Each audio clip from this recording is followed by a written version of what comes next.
ഇതാണ് പാരീസിലെ ഒരു ബസ് സ്റ്റേഷൻ. ഇതുപോലെ ഒട്ടനവധി KSRTC ബസ് സ്റ്റാൻഡ് ഇവിടെ ഉണ്ട്. ഇവിടുത്തെ മെയിൻ ബസ് കമ്പനി എന്ന് പറഞ്ഞാൽ ബ്ലാ ബ്ലാ കാർ. ഇത് ബ്രസൽസിലേക്ക് പോകുന്ന ഒരു വാഹനമാണ്, വണ്ടിയാണ്. ഒരു പക്ഷേ ഇതായിരിക്കാം നമ്മുടെ വണ്ടി എന്ന് വിചാരിക്കുന്നു, നമുക്ക് അറിയില്ല.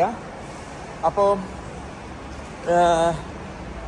ഇതാണ് നമ്മുടെ KSRTC ബസ് സ്റ്റാൻഡ്. ബസ്സുകൾ പക്ഷേ നമ്മളെ എല്ലാ രാജ്യങ്ങളിലും ബസ് സ്റ്റാൻഡുകൾ ഇങ്ങനെയാണോ എന്ന് ഒരു വൃത്തിയായിട്ട സ്മെല്ലൊക്കെ ഉണ്ട് ഇവിടെ. കുറേ ആൾക്കാർ ബസ് കാത്ത് അവിടെ ഇവിടെയൊക്കെ ബെഞ്ചിമേ കിടന്നുറങ്ങുന്നു. സാധാരണ രീതിയിൽ ഇങ്ങനെയുള്ള ചില രാജ്യങ്ങളിൽ അങ്ങനെ സമ്മതിക്കാറില്ല. അപ്പോൾ ബ്ലാ ബ്ലാ കാർ KSRTC, പിന്നെ ഫ്ലിക്സ് ബസ്സും ഇവിടുന്ന് തന്നെയാണ് പോകുന്നത്. ബസ്സുകൾ ഇങ്ങനെ നിരത്തിയിട്ടിരിക്കുകയാണ്.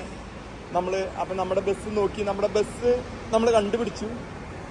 അതിനുള്ളൊരു തയ്യാറെടുപ്പാണ്.